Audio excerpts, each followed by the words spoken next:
Everyone to our work meeting this evening. Stephanie and I were just, those that were on were commenting that we haven't had a true work meeting like this for a while. So welcome you to our January the 14th work meeting. I'm going to open the meeting by reading the order on public meetings of the City Council of the City of Holiday. Obviously, I'm not Robert Dowley, but I'm reading in behalf of our mayor. I, Robert Dowley, as the mayor of the City of Holiday and the chair of the City Council, do hereby find and declare as follows. Due to the emergency conditions which currently exist in the state of Utah, and specifically in Salt Lake County and the City of Holiday, as a result of the COVID-19 pandemic, the holding of public meetings with an anchor location as defined in the Utah Open and Public Meetings Act presents a substantial risk to the health and safety of those who may be present at the anchor location.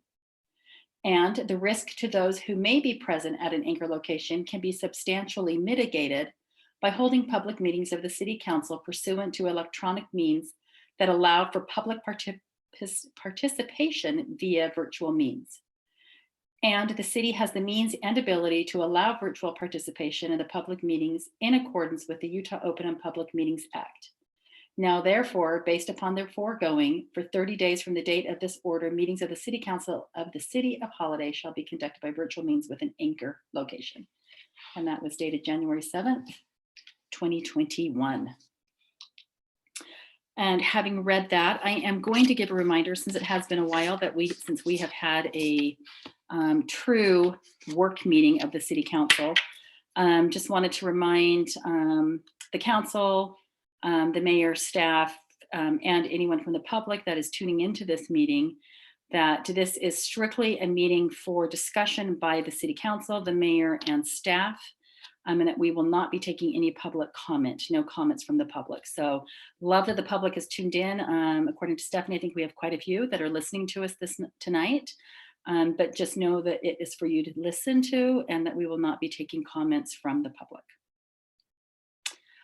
So having said that, we are going to move on to number 2. Let me pull up the agenda. On the agenda, which is the sustainability update from Samantha DeSeelhorst. If I said that correctly, I apologize if I did not. She is a sustainability analyst. Is that, Gina, are you going to take over that, or is Samantha with us tonight? She is with us. I think Holly was going to do a brief introduction. Okay. I can't see on my computer who is all in. I just see 4 or 5 of us on the side. So I apologize if I call people out because I can't see you on there. So no problem. And I think Stephanie needs to admit Holly. Okay. And then we'll go from there. So Stephanie, if you could admit Holly, is she? Yeah, hold on just one second. I'm having some problems. Hold on. Okay. Well, it wouldn't really feel like a normal meeting if we didn't have some glitches. That's right.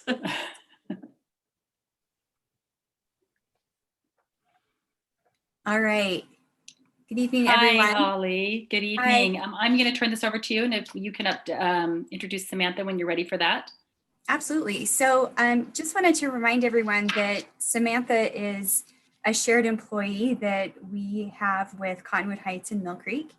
And it's been really a great experience to have her join our team. I know sustainability is something that the council's talked a lot about and is certainly important to the future of our city.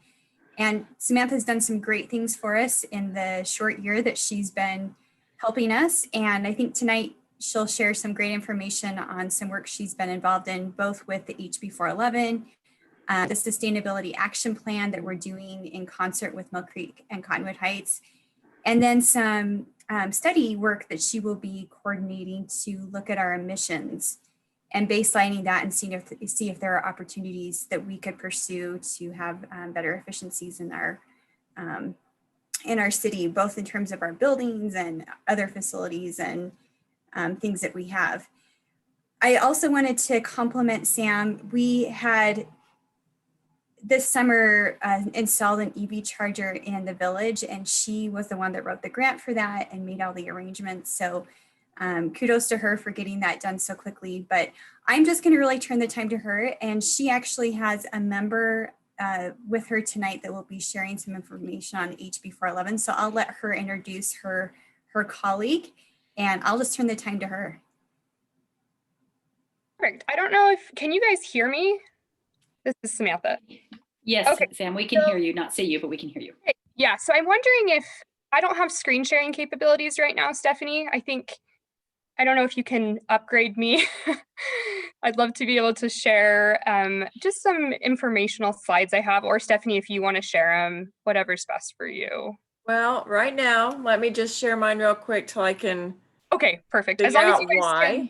long as you guys can hear me, that's great. It's just not showing me, you know, we're all just figuring this out together, right? So We are, and she does have it pulled up, Sam, so she Okay. can. yeah, Okay. here, Stephanie, if you're willing to just kind of click through them for me, that would be super helpful. Okay. Thank you. It takes a village with these virtual meetings. So just as kind of a brief introduction, thank you so much for having me tonight, Mayor and Council and staff. As Holly mentioned, my name is Samantha DeSeelhorst, and I am a city planner and sustainability analyst, and I have the pleasure of working with Holiday, Cottonwood Heights, and Mill Creek. I am joined tonight by Christopher Thomas, he represents Salt Lake City, and he's been a big part of the HB 411 process. So Christopher is also here with us as just kind of an additional resource as part of this discussion. So thank you to Christopher for joining. Glad to be here. Oh, thank you. I'm so glad you're in. I can't see you, so this is kind of like just a new experience. But I wanted to also mention the slides I'm going to share are just ever so slightly different from those in your packet. Because there are current meetings happening on each of these projects, I wanted to add some new information in tonight. So to start off, I wanted to talk about the Community Renewable Energy Program, which is also referred to as House Bill 411. This program, as just a brief refresher, originated from legislation that was passed in the 2019 Utah legislative session. During that process, it was given House Bill 411 as a name. So you will probably hear it both ways. Those are used kind of interchangeably.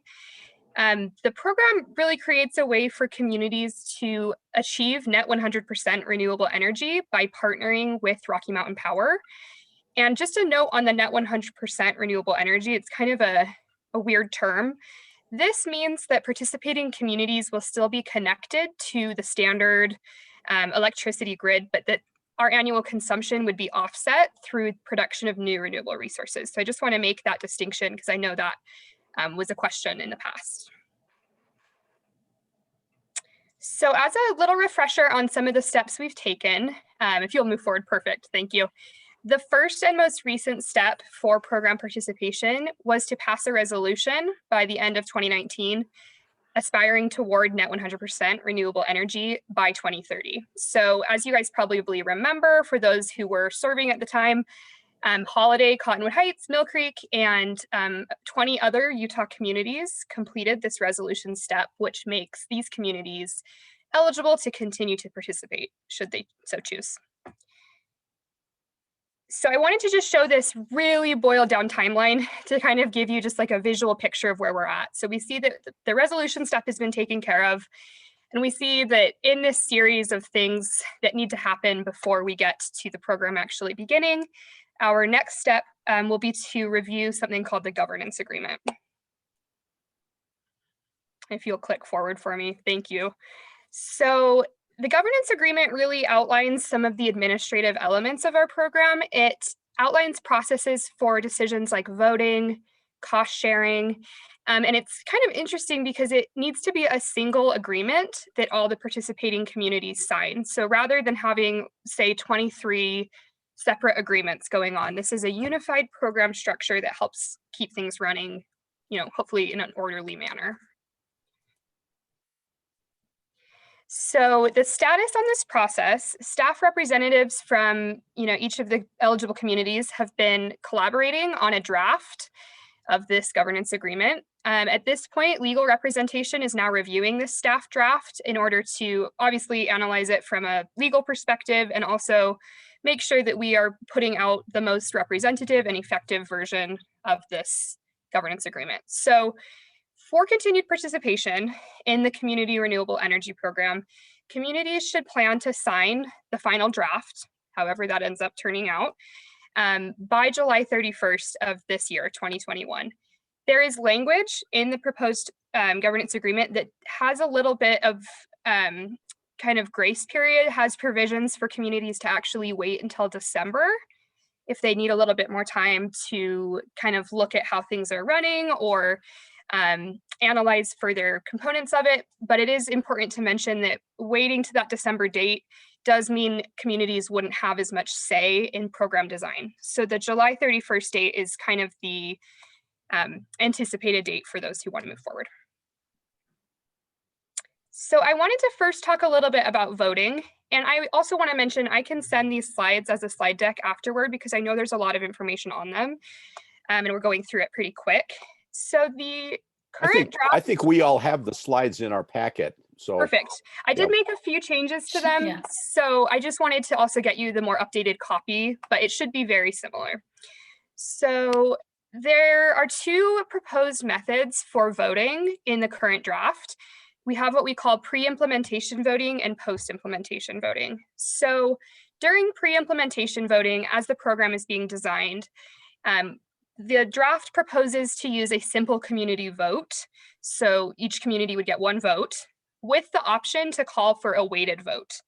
The weighted element changes as the program progresses. So initially the vote would be weighted 50% on population, 50% on electric load, and then it would be weighted on the amount paid, and then it would be weighed on those communities who have adopted ordinances. And that's kind of getting into the weeds of it a little bit, but all of that is to say that it's proposed to start with a really simple community vote with kind of some checks and balances through a weighted vote system if needed. Then on post-implementation voting, after the program begins, we heard from communities a desire to make things a little bit harder to change so that ideally the program that ends up kind of rolling out is what stays. And, you know, yes, still some flexibility to change things as needed, but not so much flexibility that things are constantly changing. So by this logic, the current draft proposes that changing program elements would require a supermajority or 67% of community approval and a majority or, you know, at least 51% of the electric load. And then procuring new resources for the program would require a majority of communities and a majority of the electric load. So those are some of the proposed voting mechanisms. And then if we move forward one slide, I want to talk a little bit about costs as well. I know costs is on everybody's mind. That's been a big question with this program. So I'm going to take a little bit more time to unpack some updates on that. So similar to the voting, we've split the costs into two kind of categories. So we have what's called non-noticing costs and noticing cost. So in terms of non-noticing costs, these are some of the costs associated with the program. They include a community expert, the Rocky Mountain Power filing fee for our application with them, and an Office of Consumer Services Department of Public Utilities expert. The draft proposes that these fees are split among participating communities based 50% on communities' electric load and 50% on communities' population. And I'm going to dive into those a little bit deeper, but first I want to talk a little bit about the noticing cost. The noticing cost is the cost to send the required 2 opt-out notices to each Rocky Mountain Power customer in all participating communities. So the legislation actually requires that every Rocky Mountain Power customer in a jurisdiction receives 2 notices in the mail, notifying them of the program change and providing them with instructions if they want to opt out of this renewable program and stay on standard offer electricity. So whereas the non-noticing costs are proposed to be apportioned on this percentage basis, the noticing costs are proposed to be borne independently by each community in direct relation to the number of notices mailed. Since each community has a different number of customers, we felt that was the most equitable. So looking a little bit more into those non-noticing costs, which was our first bucket, I want to make the note here that it's really important that program costs for this community renewable energy program are not shifted onto other Rocky Mountain Power customers who aren't participating. So that's why communities need to be prepared to cover these costs so that we are not shifting the balance in an unfair way to other jurisdictions. Oh. Did we lose? I think I'm now a panelist. Okay. There you go. Okay, we'll just carry right on. So I wanted to You've dive been promoted. I feel very honored. It's great to be able to have you guys see who's the man behind the screen. Sorry. You're totally fine. So talking a little bit more about some of those fees, I wanted to just give a little explanation on what they were. The community expert is this idea of a legal or technical consultant who works with the communities to analyze and negotiate the program details with Rocky Mountain Power on behalf of the communities. The Rocky Mountain Power application fee is us paying for the utility's time to negotiate these details and engage with the Utah Public Service Commission. And then the OCS DPU expert is an individual or individuals contracted by the Office of Consumer Services and Department of Public Utilities to review the details and make sure that things are fair and equitable. So the total estimated kind of total for this non-noticing cost section is $700,000 using the proposed 50-50 split, which again is based 50% on electric load and 50% on population.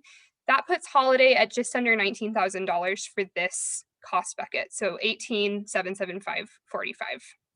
If we move forward one slide, this is the noticing cost. So again, this is a more simple kind of component. This is just the cost for those physical mailers to go out.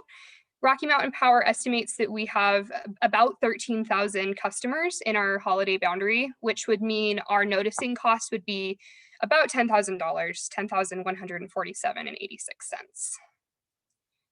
So moving forward, I've just put these two numbers together, again, showing the non-noticing costs, that section, and then the noticing cost. That puts Holiday's estimated all-in fee amount at $28,923.31, or just under $29,000. I wanted to also make a note that if needed, that non-noticing amount, that $19,000, can be split over 2 fiscal years. Initially, we were anticipating that amount needed up front, but we heard from a lot of communities that that might be difficult with budgeting, with changes in budgets. And so we were able to work in a little bit more flexibility. And if communities so desire, they could make those payments in 2 chunks. I wanted to also go over a few of the questions that I've had voiced to me a lot in case it's anything on your mind. Since it's been a while since we've talked about this, I've heard, well, why is it important? Why is this program unique? Why should we be considering it? And I think it's just a really rare option to provide a choice to our community members, where we say you can either choose to be part of this renewable program, or you can choose to stay on standard offer. And I don't anticipate that another program like this would be rolling out anytime soon. So it is kind of this first of its kind, unique opportunity that if we feel is in the best interest of our community, could be a really neat option to provide. We've also had questions about, will there be additional opportunities to consider participation, or is this kind of our all-in point? There will be additional opportunities to decide whether to participate or not. We kind of saw that long timeline, and so we'll continue to have options, but in signing the governance agreement, we do need to be prepared to budget for those costs. And so that is why this is a critical point in the program. And then finally, we've heard questions about, well, what happens if communities drop out? Obviously, we have this concept of costs, some of those costs being split 50% load, 50% population. And what if a certain community is to leave? Who absorbs their share of those costs? So to kind of buffer against that and provide some stability, we are proposing a concept called anchor communities. These anchor communities would stabilize program costs by being prepared to actually cover the entire program costs among themselves, rather than having costs kind of go up and down if people choose to leave. So that is a concept that I have been pleasantly surprised has been very well received, and we've actually had a lot of great support from communities wanting to act as anchor communities. So that is, I think, one that is a good benefit for those of us considering. So that kind of wraps up this part of the presentation. I know I just threw a lot of information at you, but I want to take a little break before moving to the next sustainability update to just say, does anyone have immediate questions right now? I've got a question. Yes, please.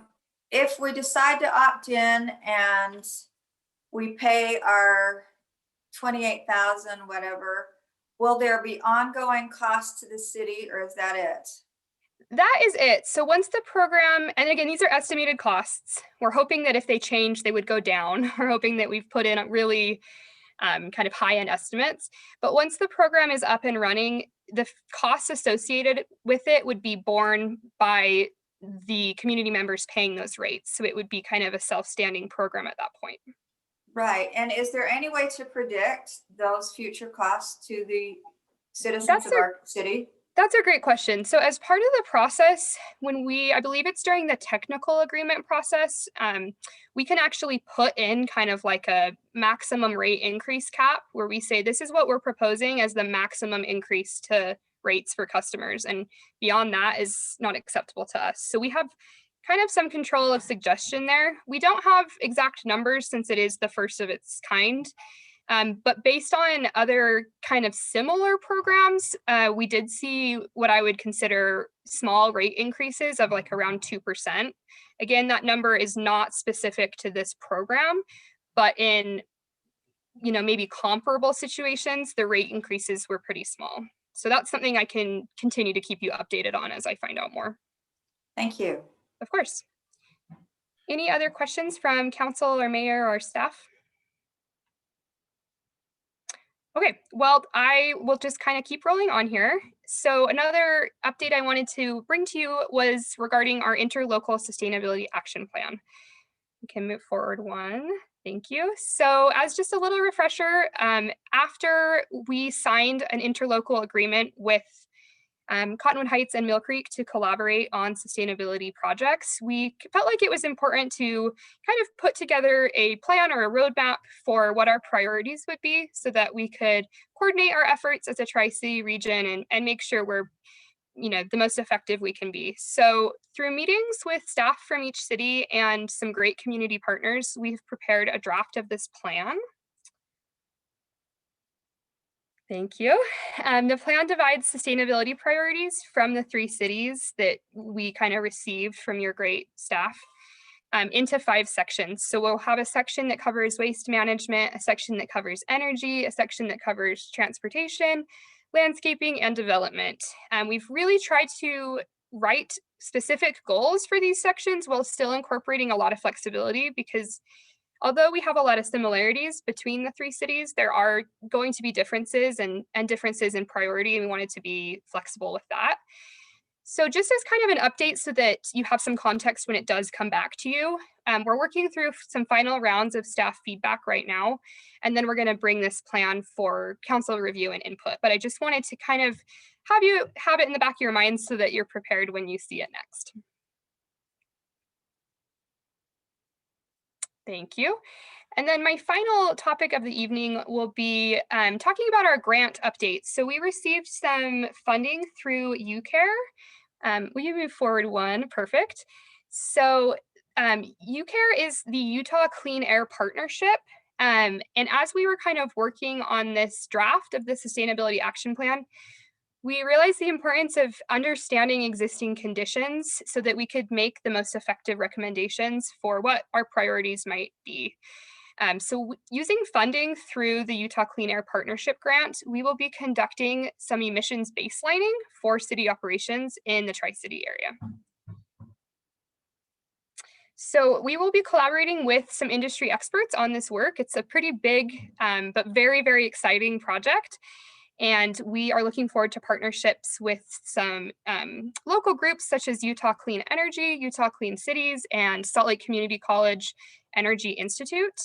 We'll be looking specifically at the emission impact of city buildings, city fleets, and also city staff commutes.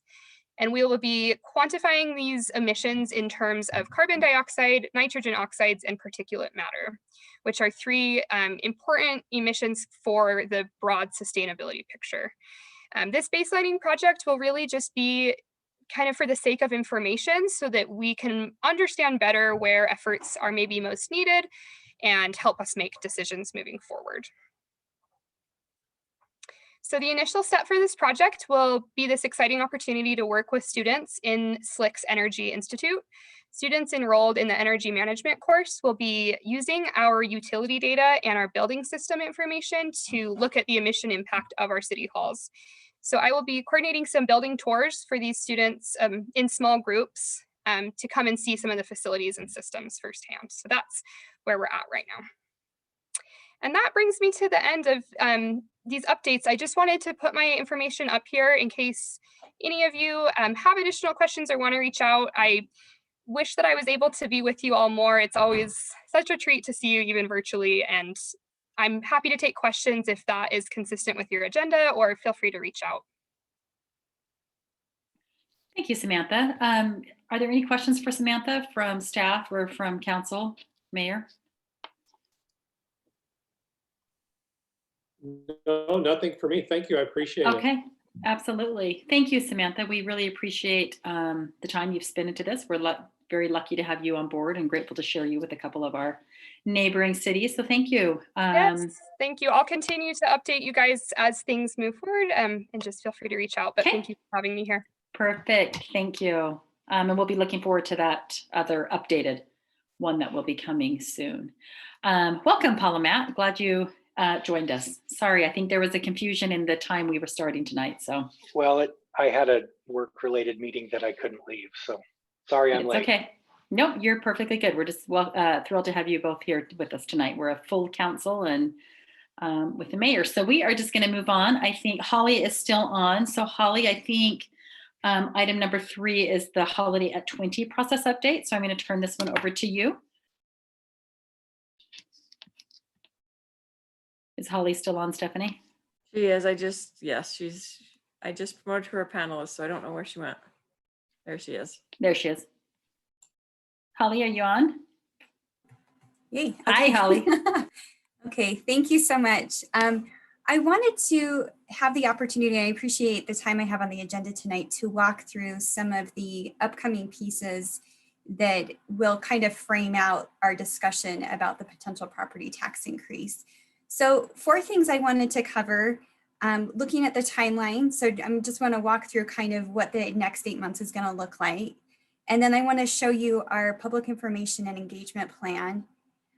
And related to that, I'd like to talk about our town halls that we propose to do in February and see, if there's still interest, and maybe a few details about those events.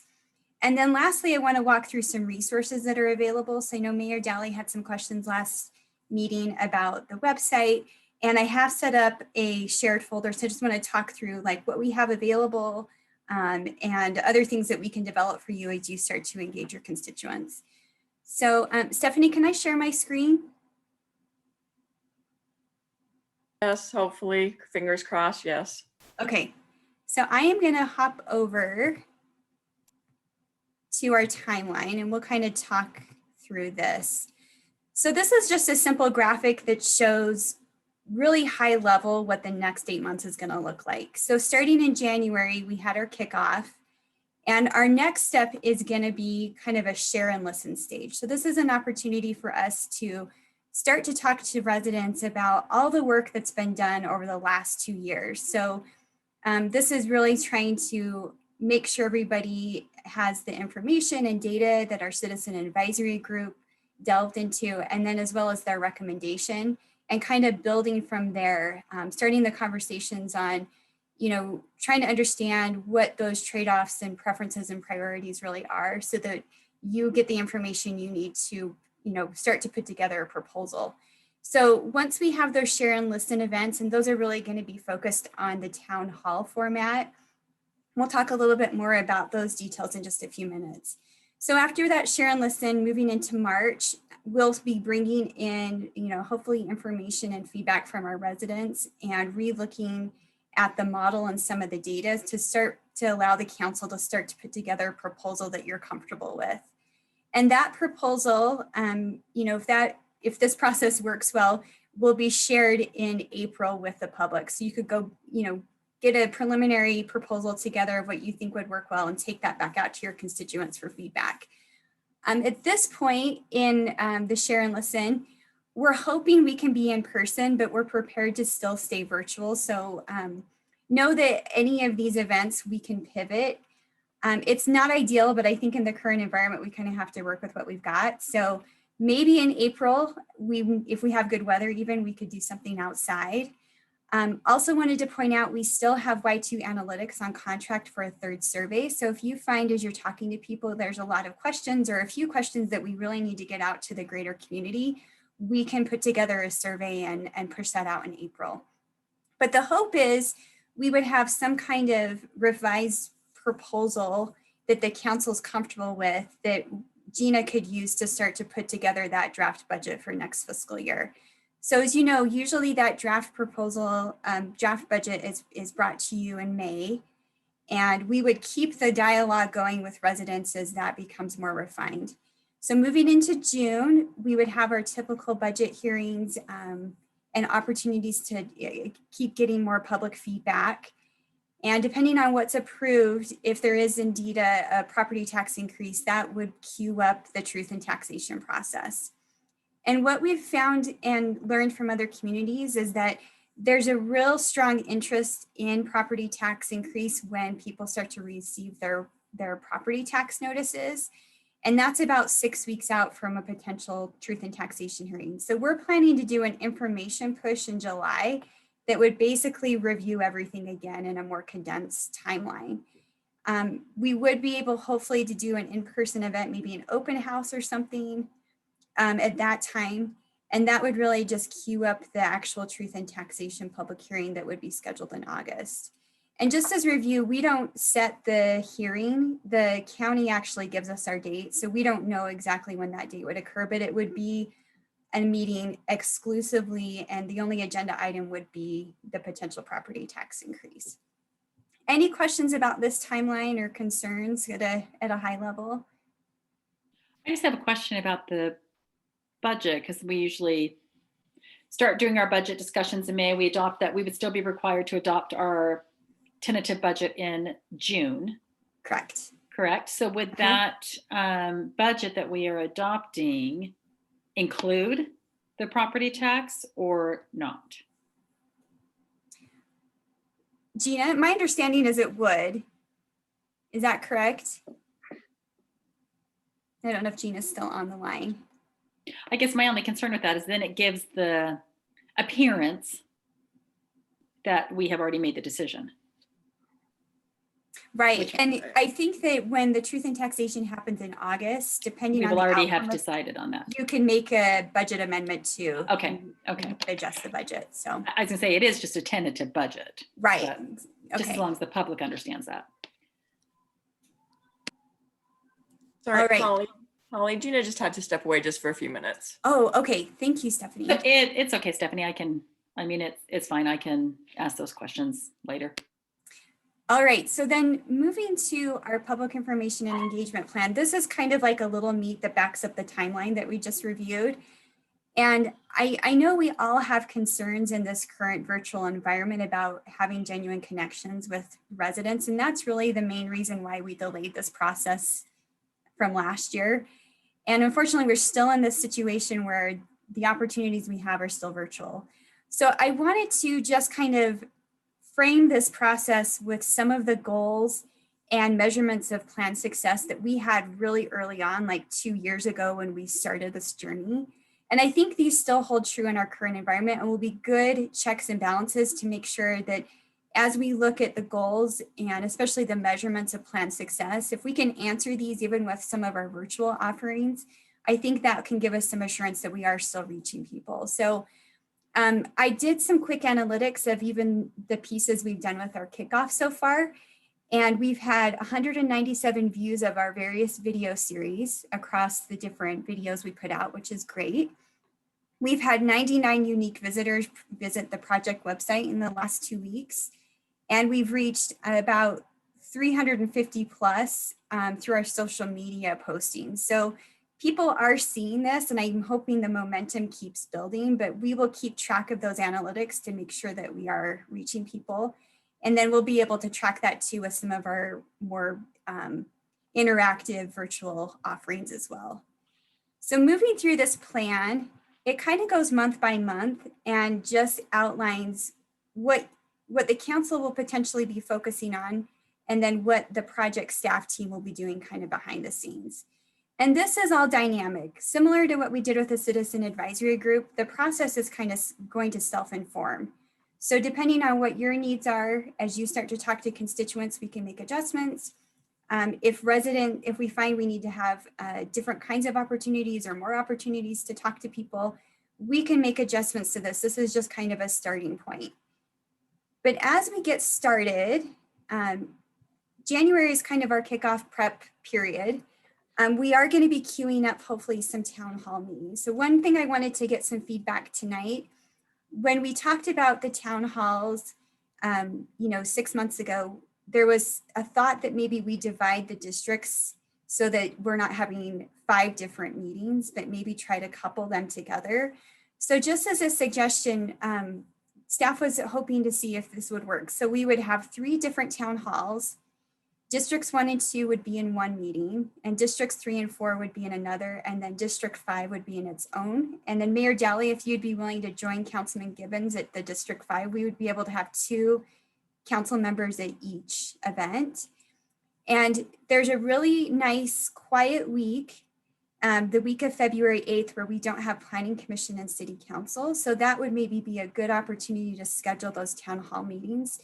And everyone, we can look at those dates and times right now, or if you want, I can reach out to you within your town hall grouping and figure out the best day and time that would work for you. Is there any feedback on that approach, or would you prefer to make some changes to that? I think the approach is great. I like that combining some of the districts. I'm just wondering if you could do 1, 2, 3 and then 4, 5, or I'm just trying to think if we could condense it to 2. I'm more concerned about staff than I am about the council members and the mayor, because we'll be attending 1 of those meetings. Right. Whereas you guys will be attending 3. I just don't know how many people will actually realistically show up. Yeah, I was going to echo the same thing. I'm not sure it makes sense to have a number of smaller meetings. I would think 1 or 2, or Okay. even 1 town hall might be sufficient, but no more than 2. That's kind of what I was thinking. And again, I'm just thinking of staff. Okay. Just that amount of time. So if you can, I'd love it if we could condense it to 1, but if you can, it might be a little less intimate that way. I think we at least can condense it into 2 instead of 3. Would you, Councilman Gibbons, would you have a preference as far as, if we did do 2, would you want me to just do 1 and 2 in 1 town hall and 3, 4, and 5 in 1, or is there a preference in? I don't think it matters. Does it matter? No, and here's the thing too. If you scheduled 2 town halls, but it was sort of advertised for specific districts, but then you would leave it open that if someone couldn't make one of the meetings, they could attend the other. So Absolutely, yeah. So I would suggest you just do your best shot in dividing it in 2. Okay. Yeah, I really think that would work. I think you could do it demographically, Holly. Districts 1 and 2 are pretty, well, of course I'm looking at Matt's district. My district could go either with Matt and Drew or with, Dan and Paul. One's Okay. kind of in the central location you kind of got, Matt and Drew on one side of the city and Paul and Dan on the other side, and one's kind of in the middle. So I would just look at it demographically. 1, you usually get quite a bit of participation from District 1. You do from Dan's district as well. Okay. So I think that I think you can kind of look at that and kind of determine. I think the council members will make. Yeah, I think it makes more sense to let people know, in this area of the city, this is when you're going to do, because how many of our constituents really know what number district they live in? Yeah. And that's a Well, good point. Yeah. I was going to say, do we even need to break it up by district, or do we just need to have 2 sessions that people can attend depending on their schedule? Yeah, the presentations aren't necessarily going to be geographically centric. No, The they're going to content. be. And I those think are, if you have, as long as you have council members' information Yeah. there, and like a map of what those districts are, where, if you live within these boundaries, reach out to your council member, Sabrina Peterson. If you live within these ones, west of Highland Drive, it's Paul Fotheringham. So as long as they have kind of a boundary where they can kind of see where they live, that we have a large map. Yeah. I think that we can. I'm think we actually can- okay attending both if they're not yeah. necessarily district specific. Same. Yeah, I think we can cross. Yeah. I think we can cross district and Okay. just kind of mingle a little bit. Like I said, I'm just more concerned about staff than I am Agreed. the council members. I think we'll make it work. If we do this approach, which I think is excellent, would you be open and available if we offered some different times? So maybe we do like an evening town hall meeting and maybe like a lunch hour, so we could maybe try to catch different people. Or would you want to have them both as evening offerings? Is there any feedback on the time? The daytime ones are how- harder for me, but you might get a Me couple too. council members that can show up in the daytime. Maybe, Either one for me. yeah. Okay. Same here. I could do either So one. I think of those. like I said, I think what works best for you, and maybe you just do them in one day, where you're doing Yeah, a lunch, a a 12 lunch and- one at one point, and then you do a dinner one or an evening one after dinner. And then staff is just done it one day and we're done. Yeah, that's the way to do it. Mm. Do it And I- noon and How a long, 6. how long do you anticipate these town meetings will be, Holly? I think they'll be about an hour. So I have a draft agenda I'll share with you too, but I think one way to organize them would be have an introduction and kind of share the purpose of the town hall. And then we could have an opportunity to show a video, maybe share a presentation, just to, again, kind of relay some of the data and findings that we have. And then we could open the floor for Q&A. And related to the Q&A, one thing I did want to point out is we're proposing to do these via Zoom webinar. So just like we are right now in a meeting, having it in this format where people can raise their hand, it's a little more personable than the Facebook Live, because then you can hear people's voices and they can talk to you, which I think is a lot better connection than typing comments. So we're really comfortable with this format. It would just be like you're in a city council meeting, but it would just be slightly different in the fact that it's a town hall and people would be invited to share questions or concerns. So I think about an hour, Councilman Durham. I think beyond that, we might start to kind of lose people, because that's it's hard in a virtual environment to go much longer than that. Yeah, I So, and agree. I think you're going to get the same questions probably Yeah, proposed in different ways. So I think that narrowing it and limiting it is, otherwise it could, go on for quite a while. Okay. Yeah, I think So- that's great. So real quick, based on that week, is a Monday, Tuesday, Wednesday, or Thursday better for you? If we choose one day to do both sessions, is there a preference on day of the week? Thursdays are great for me because I already have them blocked out for city council. I would probably in our community stay away from a Monday. So Okay. Tuesday, Wednesday, or Thursday, I would think would be fine with me. I can only speak for myself. Those Yeah, I work agree. for me too. Tuesday, Wednesday, Thursday. Tuesday, Yeah. Wednesday, Thursday. Okay. Kind of Sounds midweek. good. All right. Well, we'll choose something and then I'll be in touch via email to start to finalize some of the preparation. And we'll be also putting a save the date in the newsletter and then sharing the same promotion across all our platforms just to get the word out so people know that these are happening. One thing we're going to be doing is after the town halls have happened, we're going to be editing the video into something that's a little bit more watchable and rebroadcast them for people who missed the two offerings. So Selena Contuli, who's been helping us with our video production, we're going to roll that out again, because knowing that even if we choose a date and have two sessions, we're going to miss people and we don't want to miss people. So we're going to put it out again as like a Facebook event and then have more interaction that way in the comments. And I'll share that. Once we get to that point, I'll share that information to you in case you want to hop on Facebook, and then you can interact with constituents that way as well. So Holly, one question about the dates. If you do it a Tuesday or Wednesday, would we be ready then to discuss it the following day in city council, or do you think we would need a week to? Well, my understanding is you don't have a meeting that week. That week? Okay. Yeah. So Thursday would work. Okay. Yeah, Thursday would work. Yeah. Is that correct, Stephanie? I just looked at our calendar online and didn't see Well, it. that's the second Thursday, so we usually have a work meeting, so we can Okay. we'll just make the two other agendas heavy, so we don't have to have one. And we and I could would- do, and I would- if not, we could do it on Tuesday that week, if I would If- stick with a Thursday just because people are used to having a council, people know Meet Thursdays together are on Thursday. yeah. so That's kind of what I was let's, thinking. I'll send out the details, but we will then aim for Thursday, February 11th. We'll have a 12 o'clock session and a 6 o'clock session. And each of those will last about an hour. And I'll be sharing a draft agenda and we can work again on, making sure we have everything kind of lined up for those. And then also, I'm not going to go through all the nitty gritty details of this right now, just in the interest of time, but if you do have questions or suggestions, we can definitely incorporate those as we go along. One thing I did want to suggest for tonight, though, is you are all engaged with, different committees and community groups through your assignments. And if through those connections, if you could just mention that we are talking about this project, I think that would go a long way. So if you're on the tree committee, the historical commission, if you attend Rotary, I think any opportunity we have to connect with residents and just make sure that they're, starting that conversation with us so that we can, hear from them, we can share. I think those types of connections go a long way, especially because we're not making them go to another meeting, we're going to them, if that makes sense. So, all right, so moving on, I did want to show you our project website real quick. So Holiday at 20, we have had this project website for about 2 years now.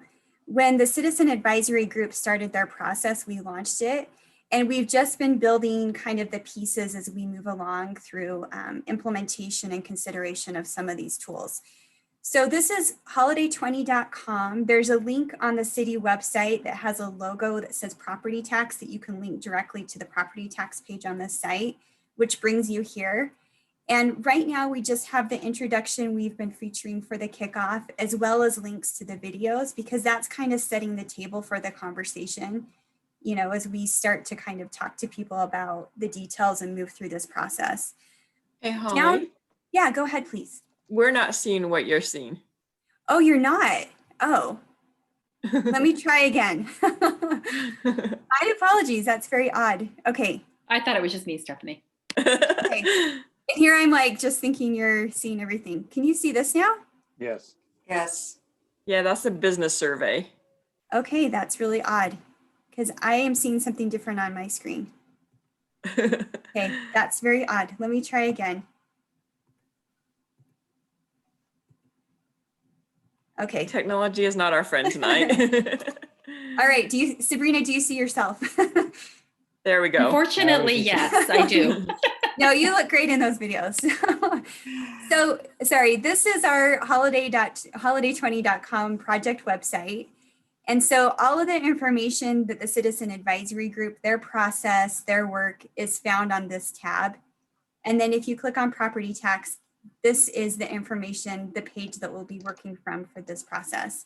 So we've got the kickoff that we've been using just as an introduction to, get the conversation started, as well as links to the videos.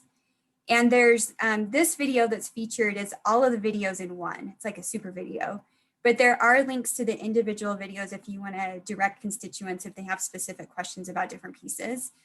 And then down below, I did link some of those key pieces that came out of the Citizen Advisory Group's work.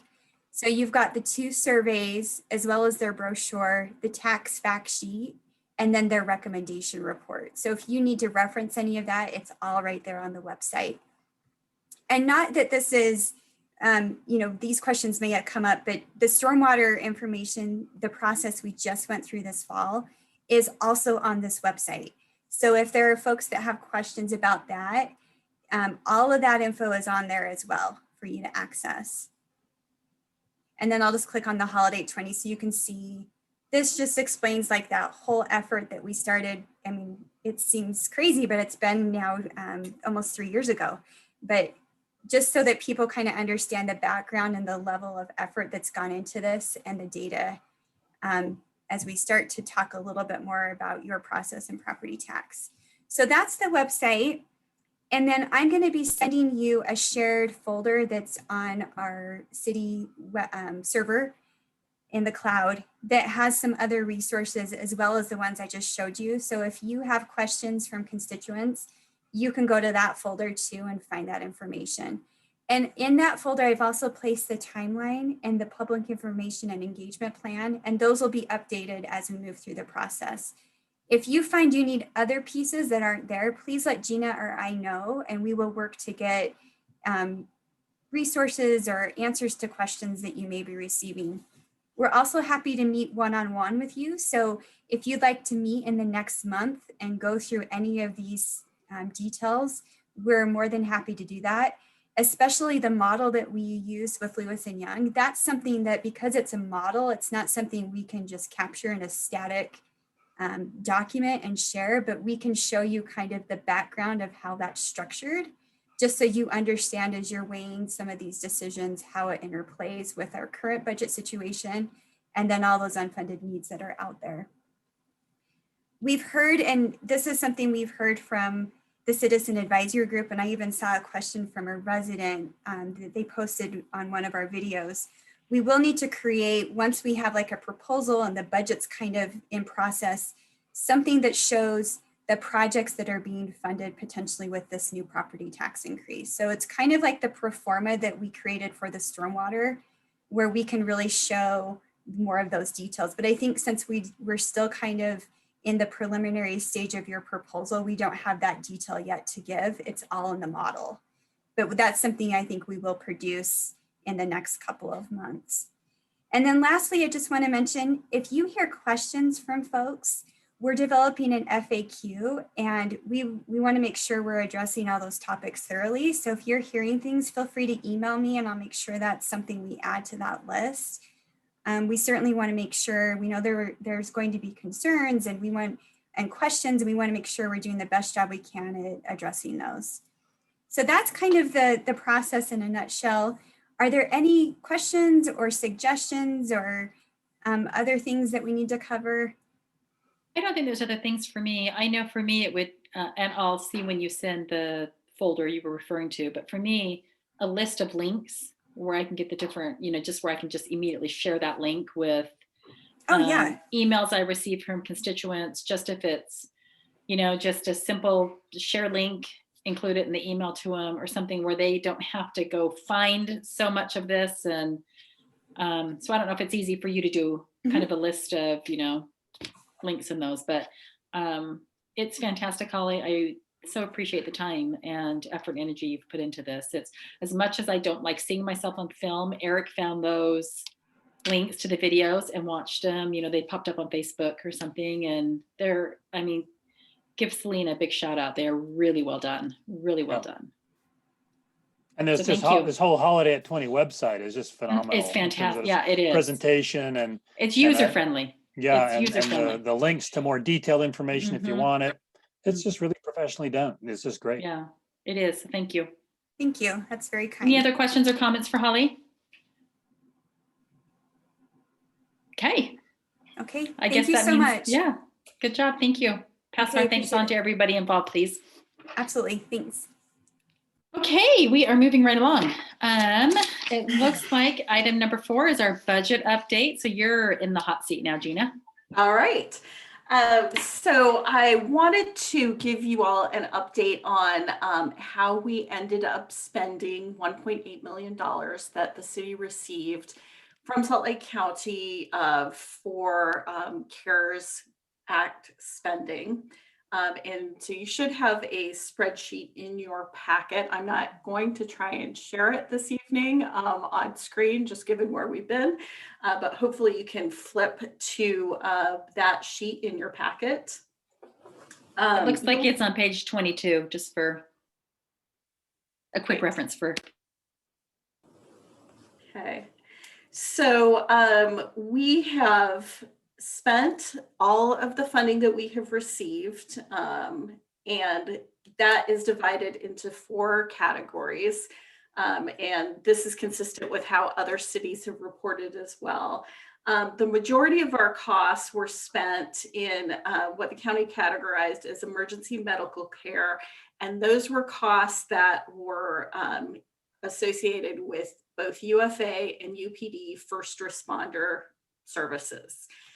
Those are costs that you had budgeted in your general fund budget that we are using CARES Act dollars for. So that will free up some money in this year's budget for other purposes. And anticipating that conversation, Holly developed a business survey and sent it out, and she'll be reviewing those that questionnaire and survey results with you in a moment. So again, the majority of the funding that we received was spent on emergency medical care. We spent about $51,000 on costs at City Hall and cleaning costs in our parks.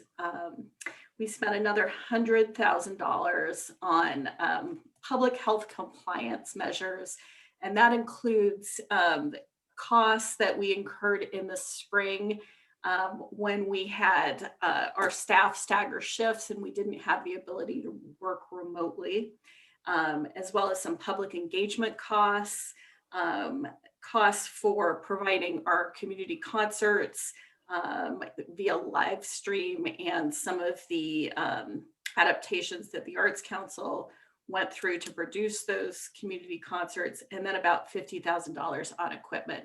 That's computers and software to allow staff to work remotely. And then finally, in terms of economic recovery support costs, we spent another $85,000, some of it on PPE that we distributed to businesses in the city, and another $70,000 that we entered into a contract with Community Action for some rental assistance. I think the final number that we've actually been able to help our residents with is going to end up being closer to 50 than 70. But we had, our contract was initially for 70, and we can talk a little bit more about some options there in a moment. Gina, So that's our, the community action money was for residential rent assistance, is that right? It was, and it was for individuals that were between 60 and 80% of area median income. The county had a program for those individuals under 60% of AMI. Our community tends to have a slightly higher average median income, and that's why we targeted that group that really didn't directly benefit from any other program. So that's where we are. And again, those costs for UFA and UPD were in the budget that you approved that started July 1. So we have some additional funds that you could use for similar purposes. And to help you think about how you might want to program some of those dollars, I'm going to let Holly talk to you next about the survey that we did looking at our business community.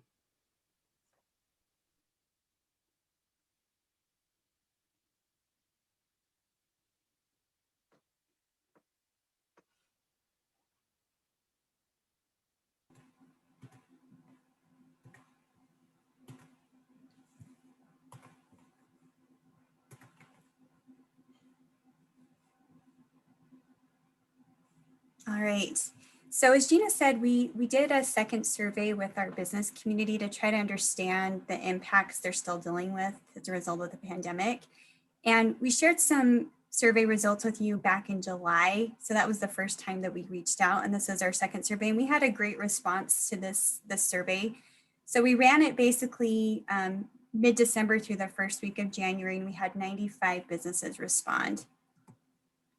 And just in the interest of time and to just focus on the high level stuff, I wanted to just focus on the highlights. There are, all of the questions that we ask are in your packet, but I'm not going to go through all 18 questions. So I'm just going to touch on a few highlights. And this first slide I titled it Things We Learned, but really confirmed. I think a lot of the stuff that came out of this survey are things that we already know, but we just wanted to make sure that what we thought was happening was what was actually on the ground. So we know more businesses have applied and received financial assistance, and this is through the host of programs that are out there from federal, state, and county, which is good news. And many businesses, though, unfortunately, are still suffering from reduced operating hours, they maybe have less employees than they used to, and the employees that they do have are working less hours. And not surprising, the operating revenues are less this year when you compare it to things just a year ago. And some people are still, some of them still have some staff that is furloughed and laid off. And a lot of that has to do with the distancing requirements and other things that are put on businesses just in response to the pandemic. So one question we did ask them, and this was a question we asked in a different form in July, was if we could do something for you, how could we help you? So in July, I just highlighted, it's on the right, on the left here, the five top answers. So not surprising, payroll and rent continue to be at the top of the list when you compare it to this latest survey work. And that's mostly because those are usually the highest or higher expenses for running a business. So if you're trying to make ends meet and you're having a decline in your operations and the amount of service you're able to provide, those tend to be the top two pieces that businesses still need assistance with. In July, we did see more need for some PPE. And at that time, it was hard to get PPE. And then if you were able to get it, it was really expensive. So thankfully now I think we've seen there's a lot more companies producing PPE, from masks to cleaning products and hand sanitizers. So there's not that scarcity as there was back in July. And then looking toward this latest survey, we did add a couple of other categories of potential assistance, including developing online sales or websites, or helping businesses enhance their marketing and business promotion. And those two in this latest survey actually ranked higher than PPE. And I think what we're seeing in this new environment, because in July, I think there is still some uncertainty on the permanence or semi-permanence of the situation.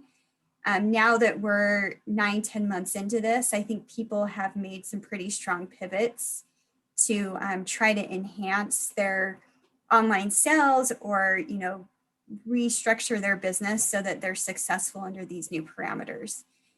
I shared an article, and some of you may have seen this.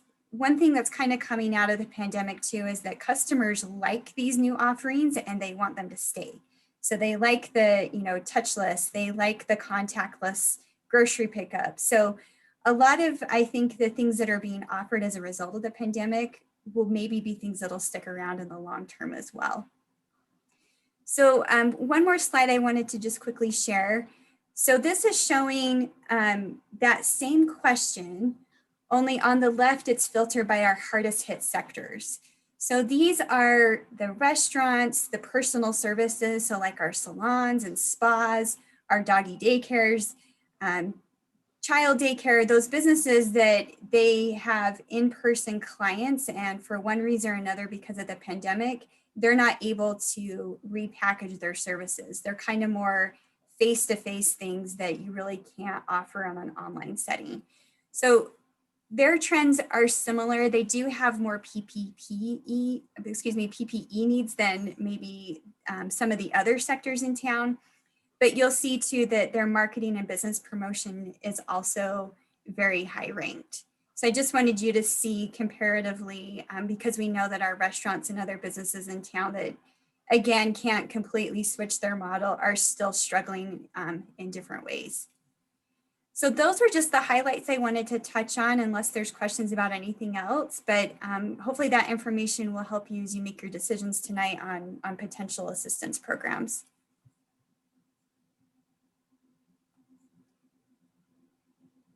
Thank you, Holly. Other, Go ahead. Was it Gina? Did you? yeah, no, go ahead. I thought there weren't going to be questions and I was going to move on, but it sounds like there That's is. what I was going to just ask, if there were any questions or if we're ready to continue on with Gina. I would just make a note that when we do review those programs, as I recall, some of them have some fairly dicey requirements. I think there was a business rent or payrolls where there had to be some proof of something, otherwise the city could be liable to reimburse, or just want to make sure when we review some of those potential blowback requirements, if certain parameters aren't met, so we're not hurt by it when we're trying to not be hurt by it. Yeah, and one of the nice things about the presumption, which is what we call that the spending that we have done on public safety, is that we have spent all of our CARES dollars. At this point, we would any spending we would be doing would be of city general fund dollars. Oh, so this is free and clear money we'd be spending. That's where it's money we were going to spend out of the general fund, but the CARES Act spent it for us. And so now it's just our own free and clear money we can do with essentially without restriction. Right. So I restriction beyond what we already have just for normal course of business. Right. And beyond what we would do as normal fiduciaries of city funds. Okay. Thanks for clarifying that. Yeah. So because we do have some funding freed up in the general fund, I wanted to gauge the council's interest in looking at programs that might help in those two particular categories that Holly had identified, marketing and promotion programs, and then online support. In addition, I would argue that we probably would be well served by looking at a rental assistance program, again, for those 60 to 80% of AMI, knowing that there has been some assistance, an eviction moratorium, which is set to expire, and wanting to keep our residents housed as long as possible. Yeah, that I find that very interesting. It might require some public outreach to inform that sort of assistance is available, but then to make that sort of direct assistance to our residents, I think would be fantastic. I'm a little concerned about stuff like, website development, marketing promotion.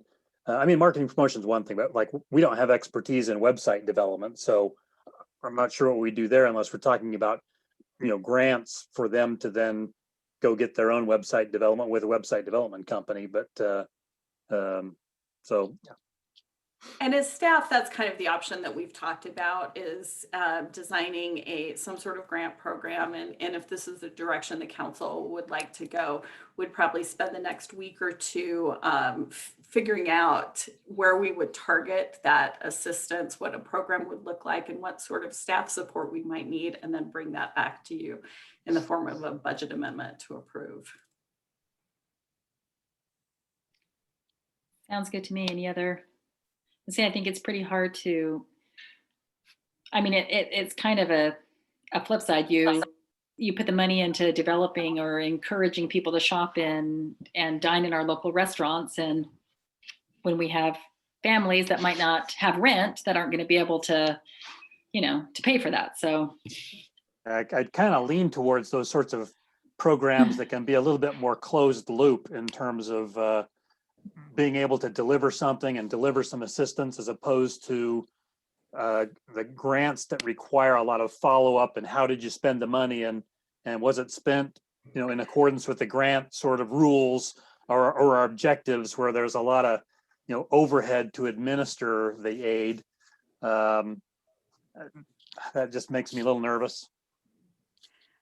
I think we would agree with you both from a resource perspective internally and also just from a fiduciary standpoint. Yeah. Okay. Do you need anything else from us on that, Gina? No, if the council is okay with that, those options, and doesn't have anything to add, we'll bring you back some options to look at in the next couple of weeks. Okay, sounds good. Okay, thanks. Thank you. Thanks. So we are now going to move on to item number 5, which is the discussion and a review of the proposed holiday crossroad zone. So I want to thank staff. It was a great report, and also thank Dan for his redlining. I found that very useful, the redlined copy that came over later this afternoon. In talking with the mayor, kind of how we're going to proceed forward on this, the mayor and I kind of felt it was probably more in our interest, our better interest to turn the time over to Dan. Let Dan kind of lead this discussion. Dan has been spending a lot of time with the mayor, with staff, meeting with the community, kind of lifted that burden from the rest of us council members. So thank you, Dan, for taking that on. I know you're passionate about it. It's in your district. So this council member is very appreciative for the efforts that you have put into it, relieving, me to be able to focus on some other things in District 1. So I'm going to turn the time over to you, Dan. I think in speaking with the mayor, unless we need to, I don't need to. The mayor didn't feel like we need to go page by page. So let's just kind of hit those red line topics. I think the biggest concern here is what it is in every rezone, every area of the city, which is height, parking, density, just kind of uses, stuff like that. So I'm going to turn the time over to you, Dan, to kind of lead this discussion. Council, go ahead and feel free to, ask Dan to fill. I had a couple little typographical things that I went through, but I thought your red line was fantastic. I really appreciated it. So I'm going to turn the time over to you, Dan. Good, thank you. And I know we have Paul here as well as Lanice. And Paul is on. Okay, perfect. And Rob Hobbs is also online, so Okay. we have great resources. But I'll just lead out a little bit. So just so the council is clear, this is a proposed creation of a new zone ordinance, not a rezone. We are not being asked to rezone any property this time, basically just creating a new land use tool, but not employing that tool at this time. And so I've been monitoring this actually for about 2 to 3 years, dating back before I ran for council at the planning commission level, and appreciate the planning commission's great work on this. And one of the issues that I noticed attending the meetings, and we had some discussions with Paul about this, was that the biggest debate among the planning commission members was height. This ordinance, as it's presented to us, has a maximum height of 65 feet.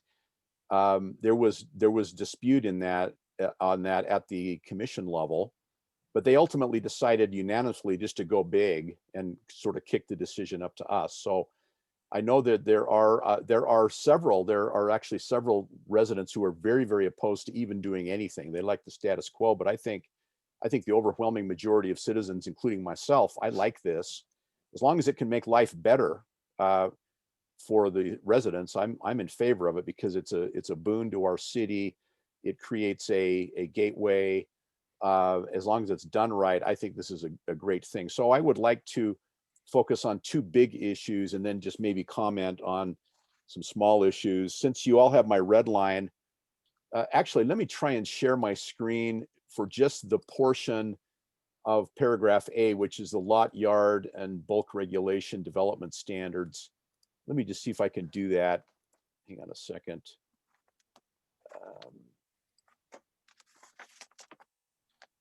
Okay, can you, I can't see what I'm sharing, but am I sharing? Yeah, Yes. Okay. You're on the side rear setbacks. Yes, exactly. So this is just a little screenshot of the red line that I sent to you all 2 or 3 hours ago. That really covers the 2 big issues, and those 2 big issues, of course, are building height and setback. And so I really believe, and I think the majority of the residents believe, that 65 feet is too high, and for a couple of reasons. One is that this property, and particularly the south part of the property, is pretty narrow. It's not extremely deep. Also, the uses around the neighborhood are nowhere near 65 feet. And Rob Hobbs has scrambled, and he's given us in our packet, he's given us a chart where he's gone out and measured the surrounding buildings. And the tallest buildings across the street or on this stretch are the sort of bank building that's kitty corner over on the corner of Van Winkle and Vine Street, and that is 58 feet, 58.58 feet high, taken at the north face of the building. And then the IHC building, which is directly across the street from the south portion of this, is 35 feet.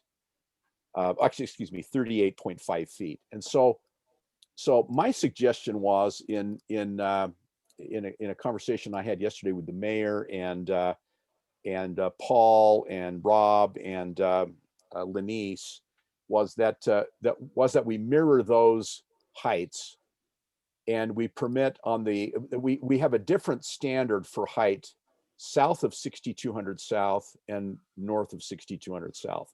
North, there's a lot of depth, and so I would feel comfortable, and I know not all the residents would, but I think most residents would probably be comfortable with a 58-foot height, which mirrors the bank building sort of directly across the street. South of 6200 south, though, I'd recommend we go no higher than 40 feet. That'd be 3 stories. That's a little higher than the IHC building, and so that's the way I've drafted this, is that we limit the height to 58 feet and 48 feet. Then the setbacks. And can I Oh, jump yeah, in there real quick? please. Yeah. And first of all, I agree with your thought process on this. I just want to make sure we're comfortable with the math. And I think I'm comfortable with the math on the north side, because it basically it mirrors the 4-story building to the north and the west, which is 4 stories, by the way. Is that the 58-foot building you're talking about? It's 4 stories? Yeah. It's 4 stories. It's 4 stories. And these heights also include the rooftop amenities with the exceptions that are in Dan's verbiage. So it's got to be, the 58 feet would be to include, HVAC and those sorts of things on top of the roof. My question is, I just want to do the math on the 40 feet, because if we can make sure we get it right, we might avoid a text amendment down the road. And in the zone, there's a 13-foot minimum height restriction on ground floor retail. And Paul Allred's probably going to jump in here, but there's, kind of a 2-foot mechanical in between those. So if that's 15 feet, and then we do a 10-foot ceiling height on office or residential and have the 2-foot, that's 12. So that's, let me do my math, 15, 27, 37. So I guess that might be right then. Is that right, Paul? That would be right. That would take you, well, no, it wouldn't be, because then you have, what's a common height for the rooftop amenities that go on the top? Yeah, I think if we think about the Apollo building, remember the text amendment we just did in the village? Yeah. We went to 38 feet, but remember that's where your feet are. And so usually you have a 4 to 5 foot parapet, and then that 4 to 5 foot parapet will hide your mechanical equipment. Most of your air conditioners, condensers, and things like that, they're no more than chest height. And then you usually make an exception for the elevator shaft, which of course is much taller than that. It's usually further back into the roof line.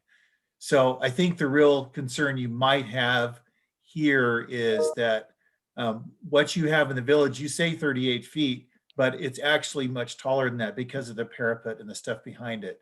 So if you include that, if you basically measure this to the parapet line, which you didn't in the village, then what you're doing is you have the potential to lose that 3rd story.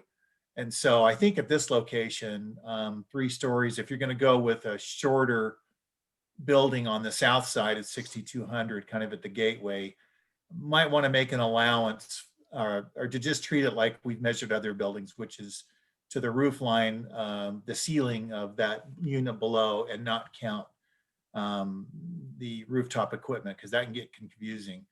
Again, most of those parapets are, 4 to 5 feet. So just take that into account. I think, and here's another thing to think about if we're looking at symmetry. Remember that in our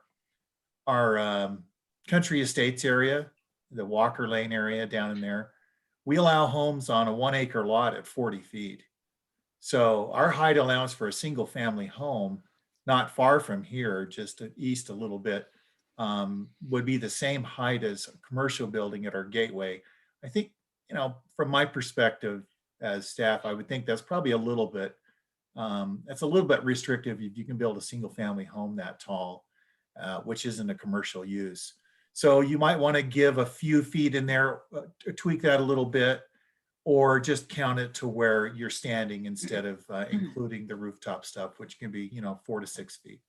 Paul, Well- as drafted, it says it includes screened mechanical equipment, but excludes chimneys of 6 feet or less, architecturally compatible elevator shafts 6 feet in height or 14 feet in height if the elevator serves as a rooftop amenity, or gables of 4 feet or less. So wouldn't that cover? So if we had 40 feet plus that exclusion on top of that, wouldn't that get us where we need to be? Yeah, I think we would.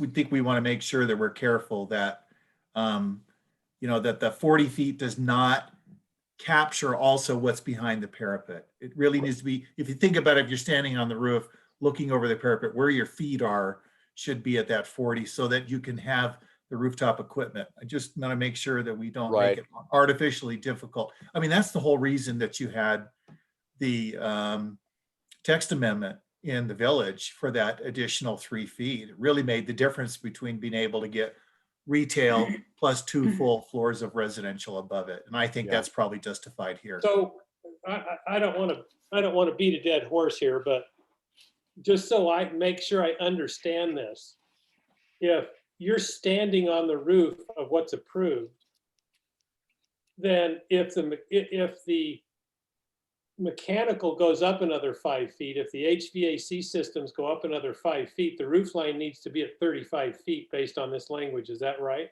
Yeah, that's Yeah. that's my concern. That's my concern. That's what I'm saying is,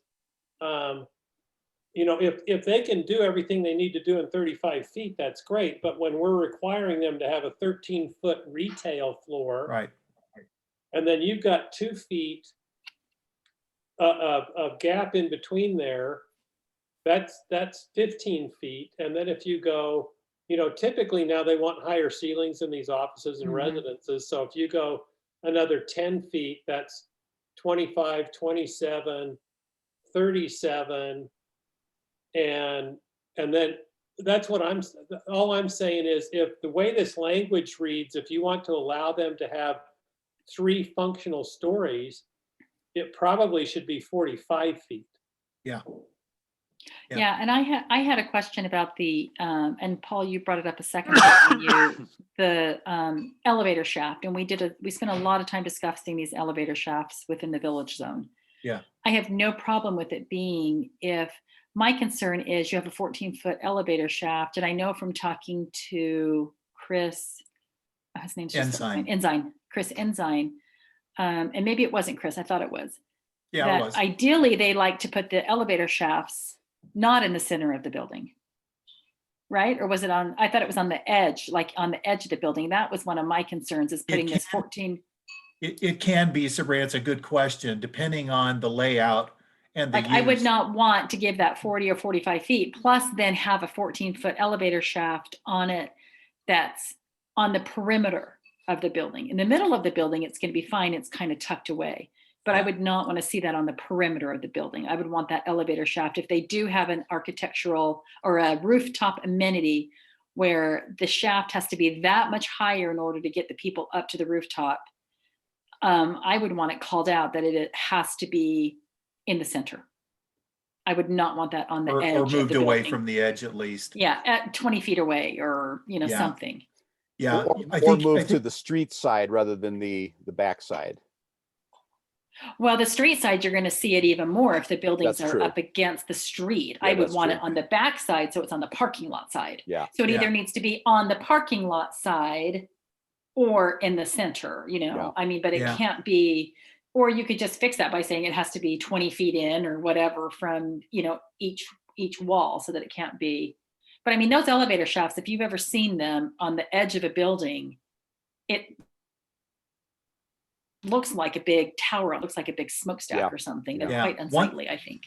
There's a little bit of wording in there that gives you a little bit of comfort. If you look at number 2 there, it says architecturally compatible. So let's say the design of the building has an elevator shaft fairly close to the edge of the Yeah. building.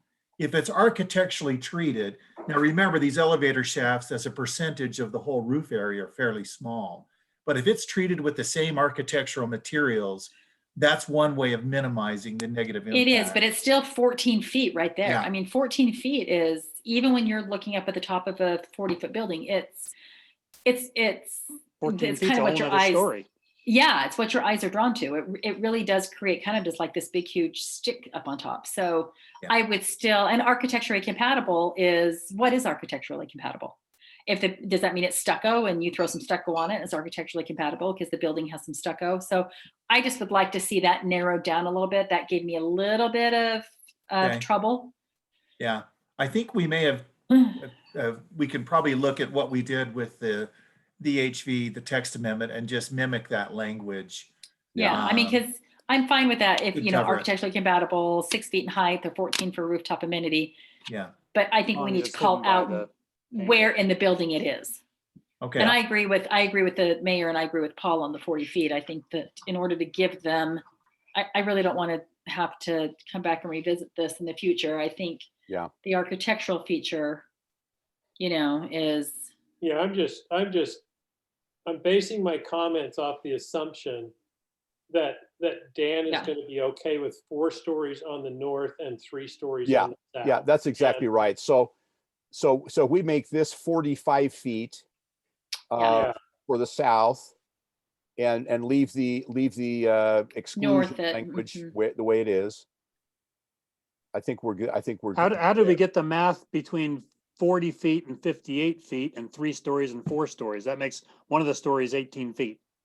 Yeah, I think you're kind of I think you're reinforcing the point, Paul, is the math really, there. I think correct. that the So south maybe it's needs to 40 come up and 5 40 feet, and 50. then now you've got 40 and 13 55. feet. You've got another story that's being allowed at 13 feet on the Yes. north property, where now it's Yep. 18 feet, which really doesn't make a lot of sense. So I think you could say 40 and 55, Yeah, right? Yeah. Because that would give you another 15 feet for that Yeah. 4th story. But if we're going 45 on the south side, what would be Oh, it the would be north 60. side? Yeah. Is it Yeah. 40 or is it 45 and 58? 45 and 58 will probably work. 45 and 58 will get you that 13 Yeah. feet. Yeah, Yeah, and Let's and do just to- that. Yeah, and just to let you know, the group know, Chris Ensign called me today, and he provided a graphic that Dan will bring up a little bit later. But he's interested in the heights as well, and I think he'll have some comment for you next week on how those heights work, because he really worked with us closely in the village. But I think if you go 45 on the south, and then that really accounts for that 13-foot floor on That the does, bottom, that's the- and then that the corrects your- residential floors. It Yeah. may That work at corrects your math. 45 and 58. So, Paul, for me, and I might be the only one that feels this way, I would like to see some more specific language on the location of the elevators for rooftop amenities. Okay. I agree. I agree with that. Yeah. Okay. Let me can ask work this on- question. Just this, of course, we're not setting anything in concrete here tonight, but does everyone feel can we get a sense that this is a good direction to move, like 45 and 58? Mhm. Yes. Yeah. I Yeah, think I'm so. okay with it, primarily if in our presentation, we kind of reinforce that this is our commercial section of the Highland Drive small area master plan, and that the area north of this, the next segment, because this is section C, right? Yeah, this is section C. Yeah, and Section then- B is the more restricted in the middle. And Paul. section B, and that starts right at the north of Vine Street, or whatever this little piece Mhm. ends. Yeah. And that height is pretty restrictive, and we have zero intent of having it be more intense or commercial. And we also don't have any, we also don't have any residents to the west of this section of Highland No. Drive. No. So if anybody's mad, they're Murray residents, and we don't care as much about them. So I'm okay with having that good little point. extra height and intensity here, because that's where we're making hay. And then I'll have a question either now or later, and it has to do with the principle of property tax growth, the base growth. So is this, when we redevelop in this sense, you know, since we're landlocked and we don't get property tax growth from expansion, is this a different sort of vertical expansion that creates that property tax revenue growth that's unrelated to tax rate? That's an excellent question. I don't think so, but let me confirm that for you. And so, yeah, and part of that discussion, Gina, when you confirm, is how does Holiday get any sort of footprint style growth, or is that already long? Has that ship sailed for us because we're landlocked and fully developed, or does redevelopment essentially create additional footprint type growth? So, I mean, the technical answer is that new growth is not what you might think of, but is kind of statutorily defined. And so you can't always associate a new building with new growth because there's a formula that it gets run through.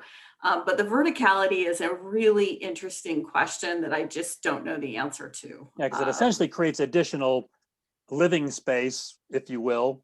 And is that what it is? Or is it strictly, you know, footprint, and we are landlocked on footprint?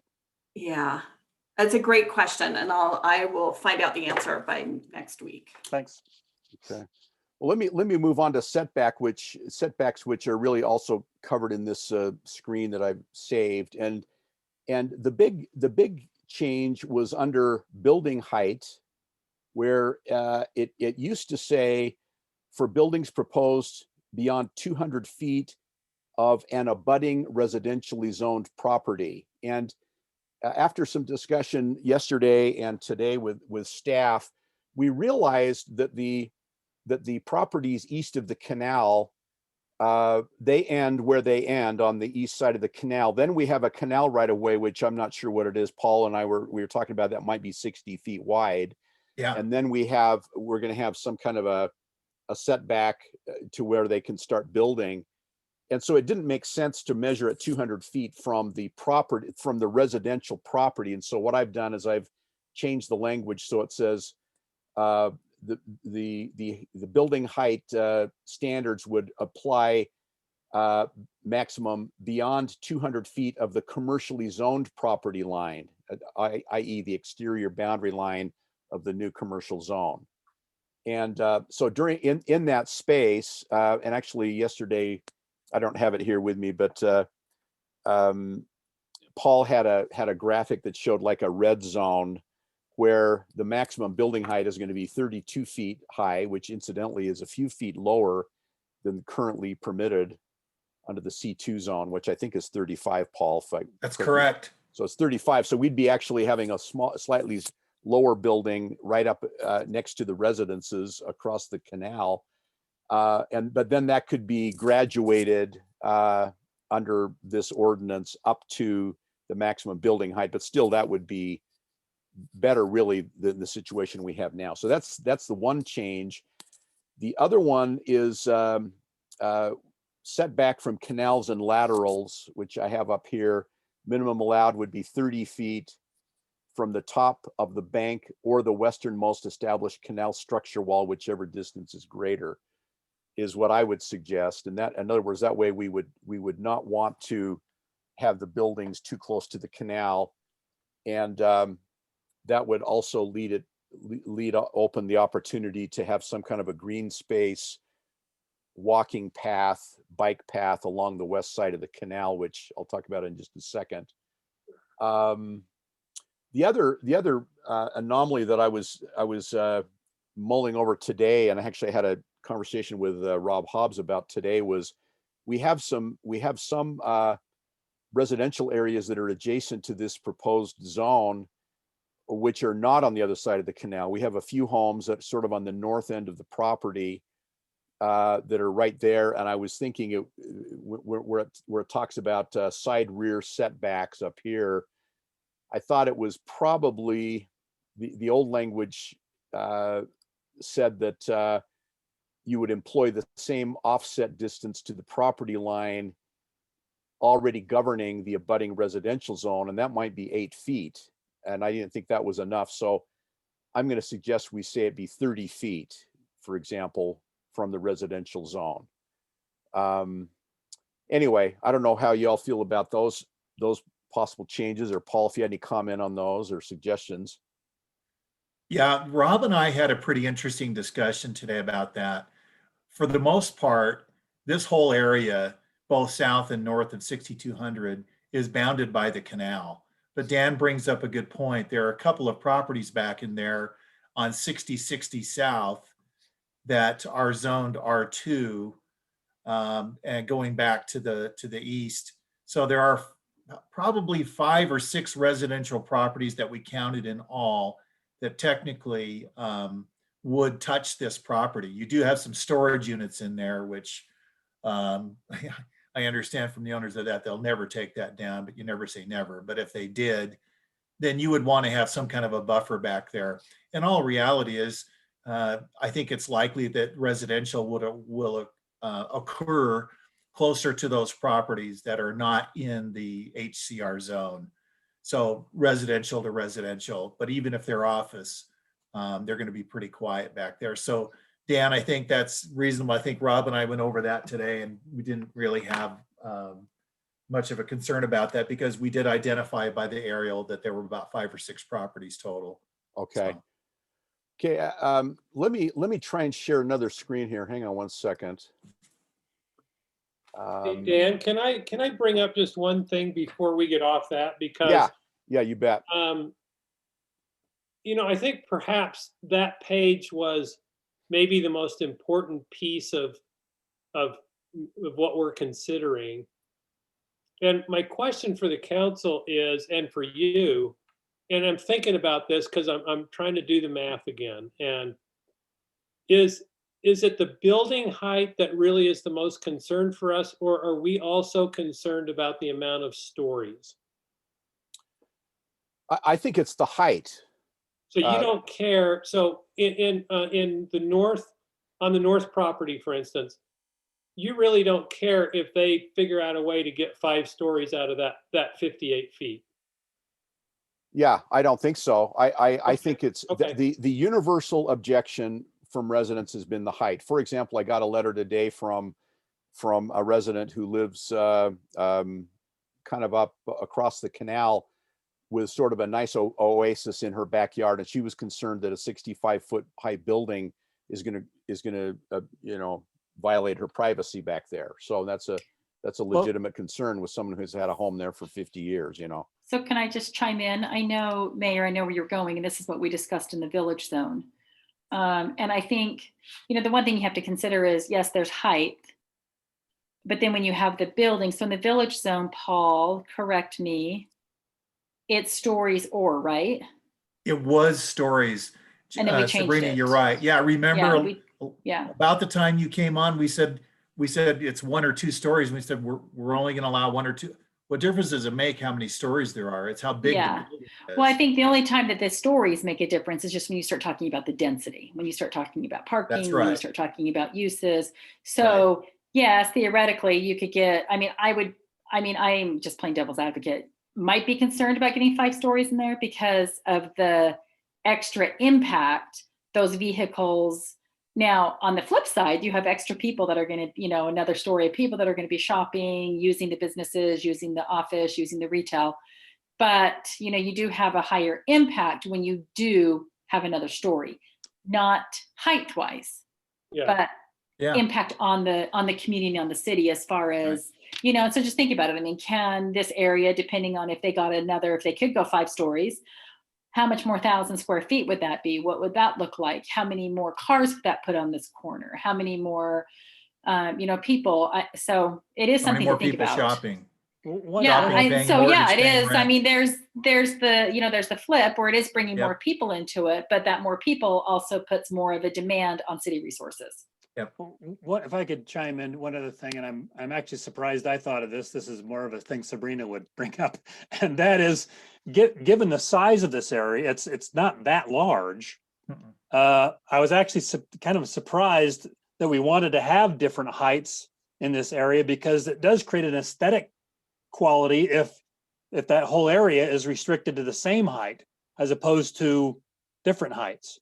I mean, it's a more unified, aesthetically pleasing, I would think, if it were the same height throughout as opposed to jumbly. Yeah, And you can see that in the it's village opposite. center. I think it's the Yeah. opposite. It's, well, number one, I don't think it's aesthetics. I think Dan's big concern is that as you move further south, those, the distance It's so between much the residential smaller. and commercial tightens up. And so if we can lower those buildings, it diminishes the impact of the commercial to the residential on the south side of 6200 South. But so that's part of the reason I think we're dropping that height moving south. But even in this zone, you'll notice that there's requirements in there that if you move a certain distance in the development, the height you have to have breaks in the heights of the building. I'm just for talking about the aesthetic street purposes. facing, because when Yeah. you're talking about the aesthetic of the street facing, is it aesthetically better to have that or more uniform? I don't know, because this is not my area. I'm an accountant, for Pete's sake. Well, I mean, there would be one idea, and that would be to limit the height on both sides to the 45 feet. And so it's a 3-story building. That would be fine with me. And I think the residents would be fine with that. I hadn't thought of that. I was thinking more of the size of the lots.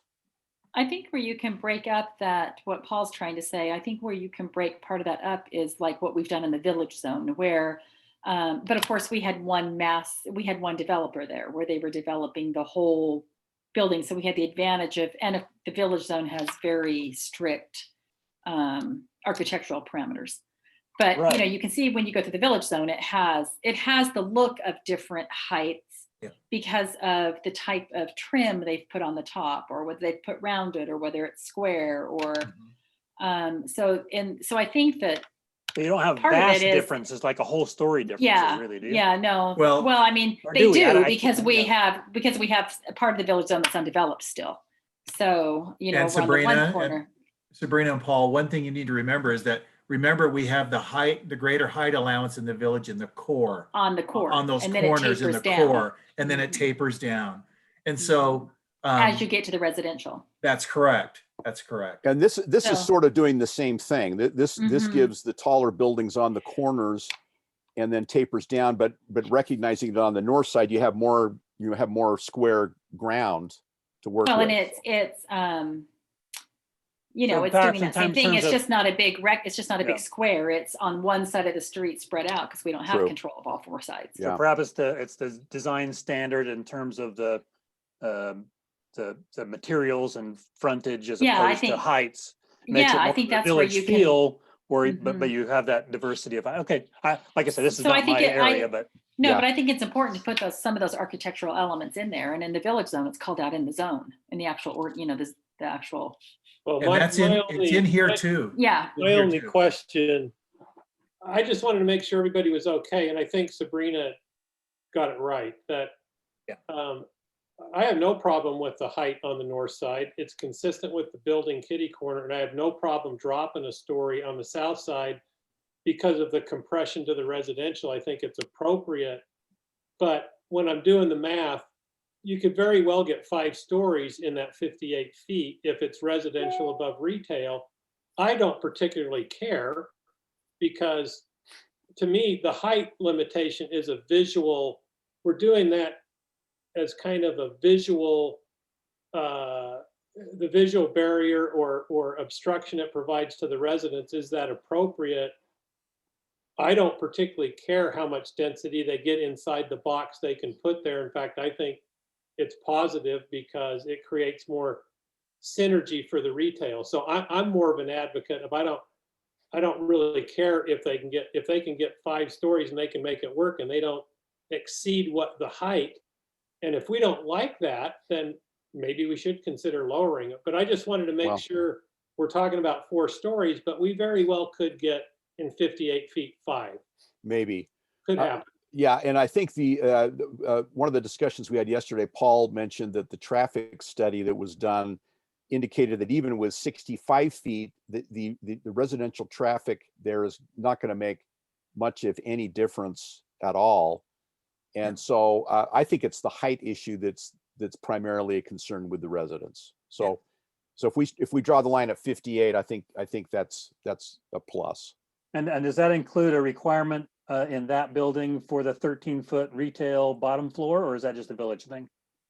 No, it's same thing. It's if there's retail, it has to be 13 feet. At the bottom. I think they'd be hard pressed to get 5 stories then if you've got the bottom floor at the retail height. Right, admitted. Yeah.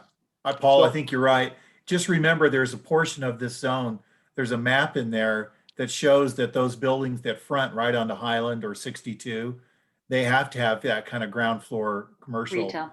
just like in your village. Yeah. So, so they'll mirror that. And I think you're right, Paul. I think 58 might ace out just barely the ability to get a 5th story. Yeah, but it allows that 4 stories with the taller elevator. Yeah, and exactly. other amenities, so. Yeah, I think, I mean, they could definitely scrimp on the upper ones to get it, but then they're not going to have any rooftop amenities or, you know. Yeah. Okay, I've thrown up on the screen. It should be there, a blue and light blue graphic that was just sent by Chris Ensign an hour or two ago. One of the concerns I had was I like what we're doing with the numbers, but I'm still not 100% certain about this until I see what it's going to look like from the ground. I know I know Rob Daly and we had a meeting not long ago. I'm not sure if Rob was on this, but at Cottonwood Heights City, where their city council was looking at the proposed gravel pit development, and they were given a graphic that actually showed from street level, and this one's an aerial view, which is somewhat helpful, but from street view in several different perspectives, it showed what these buildings would look like against the mountain skyline or from the neighborhood. I would like to suggest that before the 6 of us decide on this, that we have staff reach out to the applicant and their teams to see if they could provide a street level view of what the 45 and the 58-foot height would look like, and also especially from the neighborhoods, and that might give the neighbors some more comfort. So I would like to suggest that. I had several other smaller issues which I don't think I'm going to spend much, if any, time on tonight, but they're in my red line. Those include just an item on lighting that it specify it's not going to be directed towards the adjacent residential neighborhoods. On the wall/fencing, I'd like to suggest that instead of leaving it open, that we could just use these old chain link fences that are there, that they be required to do an 8-foot concrete or masonry wall rather than just a chain link fence. I'd like to suggest that the trash receptacles, unless they're completely enclosed, be 50 feet from the residential property lines. And then the bigger issue is in Appendix A. I've done some red lines on alcohol sales that would require that those be 200 feet from residences if they and I would like to add some of the uses. So we've already put bar establishments basically used to be 150. I'd like to say 200 feet from residences, but I think it would be good to add on-premises banquet and catering use of alcohol, on-premises beer retailer, and single event permits, just to make sure we're not going to have like a beer garden or something that would show up close to the residences, which has been a problem in the past.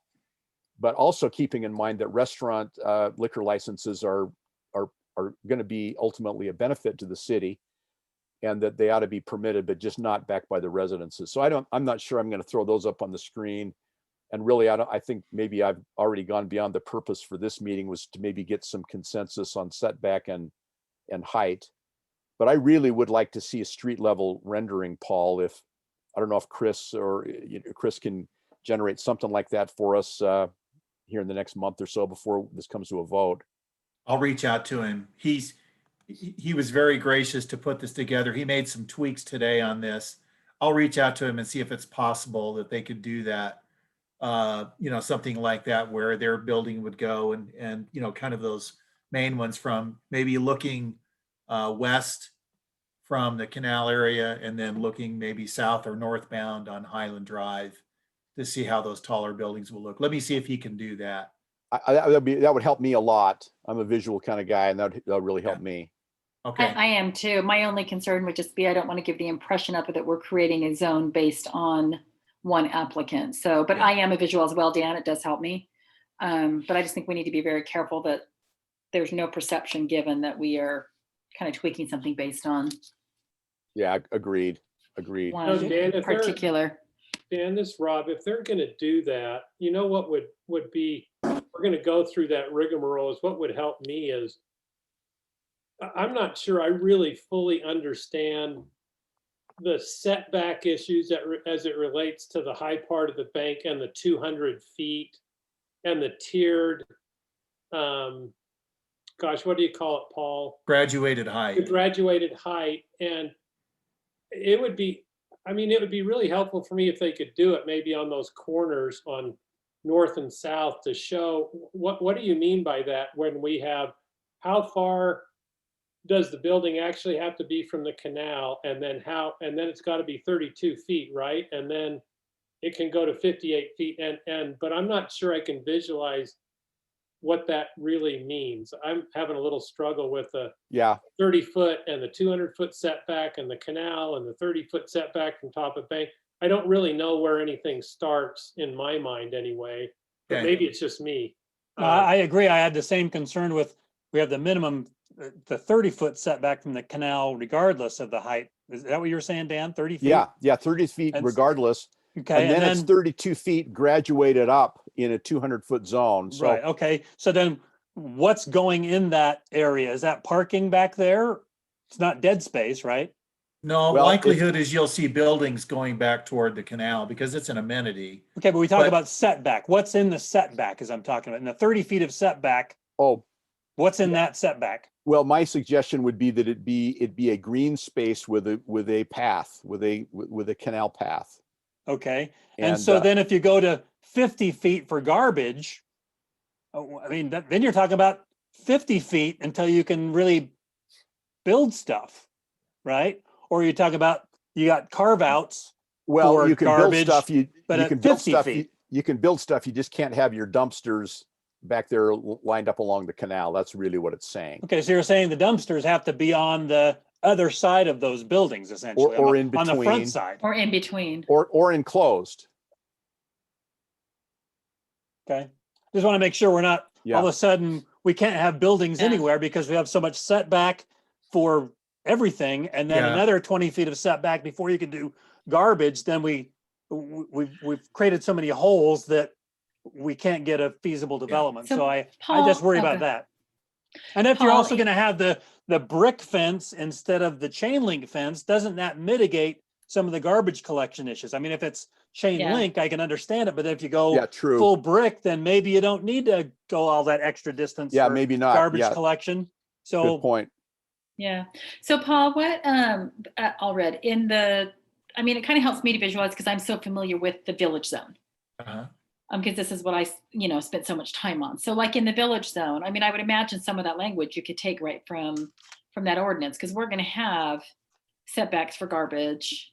That's what the setback is pretty much everywhere in our city. Is it where 50 we have feet? Commercial. Yes, it's 50 feet in our commercial areas. So that kind of helps you see when you see, I mean, it, in the visuals, and because that's the thing is, the village zone does have residential around it, much like this one does. I mean, obviously this has a lot more commercial around it too, but so for me, I'm thinking that some of this language is sounding really familiar to me of the village. It is. I will just say to the group that Rob Hobbs and I struggled quite a bit with the 50-foot from the property line, because it does kind of what Paul Fotheringham is saying is that, you have to create a carve out then in a building, or have to create an alleyway, because you could never get a dumpster back there. And part of the real problem is, remember that the canal runs almost the entire length of this Holiday Crossroads border area. And that canal is 60 feet wide. And then you have if you take the backyard of any of those homes that back onto the canal, and then you take the 60 feet of the canal, and then you add 50 to that, well, what you have is 2.5 times the minimum requirement we have elsewhere in the city. So Dan, Rob and I were going to come back and kind of propose maybe a tweak there. I don't think what you're going to have is, with the allowance of the buildings being as close to the canal, again, which is the predominant border, that you're likely to have an alleyway back. You're likely to see residential back there. And if you do, I don't think you're going to see garbage trucks going back there and trying to squeeze in. So we may want to tweak that Sure, requirement. I I think it's pretty big. in the public response to this, the garbage issue is a minor issue compared to the height. Yeah. So I think that would be totally appropriate if you and Rob want to propose something. Well, and I'm thinking aesthetically, you don't want to have the garbage really close up to the buildings. Right. I mean, you don't want to be walking around the buildings and have the garbage there. I had a little concern on the 8-foot fence. Paul, is there anywhere where we allow an 8-foot fence in the city?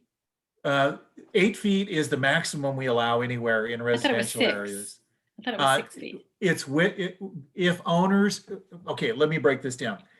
Our fencing regulations are pretty much 6 feet everywhere in the city.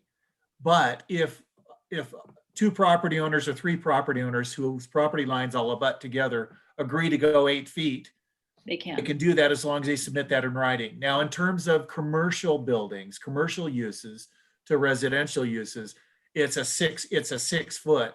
But in the case of the hotel, you remember on the hotel, it was built into that site plan that they had to go 8 feet if the neighbor wanted it. Okay. And so to go with a standard 8 is it's very expensive, and it could be that the neighbor next door wouldn't want it. So well, and I'm okay with it because it's just protecting the the residential aspect even a little bit more. I'm okay with it. I just didn't want it to set us up for a trickle effect in other areas. Well, it would be unique to this area, and I'm not saying there's anything wrong with it. I'm just saying that it would be a new standard that we don't have now. And I agree with Paul's point that may mitigate the need for a bigger buffer on the garbage. So yeah. Well, I think garbage enclosures are 6 feet. Yeah. Because this is a really wide canal over there. It's not like a small stream bed or something where you also just kind of have to envision what's the front side of these buildings and what's the back utility side. Yeah. And so if it's the back side, that's where the garbage is. And if that's the canal side, it's the canal side. Which is where you want it back there. Versus the retail side where customers are, entering and fronting. Well, I think I've taken more time than I told Sabrina. So I think we've got a good beginning, and my suggestion would be we revisit this again in February, and maybe Paul and Rob and Lenise can come up with some other suggestions for us. But thank you. Hey Dan, could I make a suggestion? I'm kind of hoping maybe we can incorporate all these changes. And I think this was very productive, by the way. Thanks, Dan, because I think you're pointing out the issues that need to be clarified, and I think we made a lot of progress. But my hope would be we could incorporate those changes and maybe talk about it in the work session again next week, and really start working our way towards a vote at some point. Yeah, I agree. That's what I was gonna say. Is I don't think we need to put it off till February. I think we can visit these changes next week and have a discussion next week on it. And Sabrina? Yes. Would it be all right to bring up one other point, just as maybe have people thinking about? One of the citizen suggestions talked about a possible restriction on residential square footage. Now, it sounds like most of the building that's going to be going on in this zone is going to be commercial, but I know that a lot of the constituents that have reached out to me are concerned about the number of new people living in the density in Holiday. I mean, is that a concern for anybody? Well, you got to remember that in terms of both traffic and intensity, commercial is far more intense than residential. Sometimes people think that, well, if there's more residents, there's more cars. But no, not really. Actually, the more commercial there is, you have more trips in and out. Residential creates fewer trips. You have, you know, the same car in the same parking lot longer, but you think of you know, how many times does a parking spot for in a dentist's office change in and out and in and out and in and out versus how many times you leave your house in and out? So obviously traffic is a concern that's not backed up by fact. Are there any other concerns about specifying a balance between residential square footage and commercial square footage? I mean, that's my question. Well, I can speak from concerns expressed by my neighbors, and my neighbors live very, very close to this on both sides of 6200 South. Their concerns are kind of alleviated by having residents there, because the residents would be the complainers, the first responding complainers if there are problems with the commercial space. For example, if there's too much noise or garbage laying around, they're going to be the first ones to complain. So they kind of like they sort of take the burden over. I don't think there's a concern per se for having more people there, as long as there's enough parking space. I don't think that's a concern necessarily. I say, I think most of the concerns that I've had with the residential space boils down to parking. Is, you know, can they provide ample parking? Will there be enough parking? And that's where I would be concerned about the fifth story, about being able to go a fifth story of residential, because they could reduce that residential enough to get that many stories in there. So, Right. So is there, I haven't looked specifically, is there a requirement for parking as to the number of stalls for each residential? yeah, there is unit? it's based on Paul Allred. Is he still on? It's based on, I think, number of bedrooms or something, right? Yeah. Oh, It's okay. number of bedrooms. So if you have a 2-bedroom, a 1-bedroom is going to do 1 car. A 2-bedroom actually is only 1.5 cars, I think. Has to be dedicated. Yeah. But of course, that I think that can be. I'm not sure. Paul would have to weigh in on that, if that can be separated based on zone. Sabrina, Yes. Sabrina, sorry. Paul kind of just lost his bandwidth. He's trying to log back on. Oh, okay. And those would be questions I think that we could probably. I think when we're saying that we're going to tee it up to discuss next week, it's not going to be up for a vote next week. Right. Oh, right. Correct, Mayor? I think we're Yeah, talking about yeah. voting, No, still voting in February. Yeah, I think But we're a couple meetings away, but I think Yes. we made a ton of headway tonight. And if we could Yeah. get those, you know, like Dan's changes included in the document as a red line, then we can start going through page by page with the council Yeah. and start giving thumbs up and get it to a vote. But Yeah. I did have two other just, you know, That's great. in the same effort, just two other real quick questions. I know there's a line that goes around the street frontage of the building, a red line, and I think it's where retail is required. It kind of, do you know what I'm talking about? There's a red border. Yeah, that because says- yeah, anything that faces 6200 or Van Winkle would have to have retail right. On the ground floor. ground So floor. I think one of Ryan's comments was, I think on the very north side, it stops at, I think where, you know, the old Diamonds Jewelers, you know, that building. Uh-huh. I think the line stops and doesn't include that building, I think. And the question is that right? Or do we want to require street retail there as well?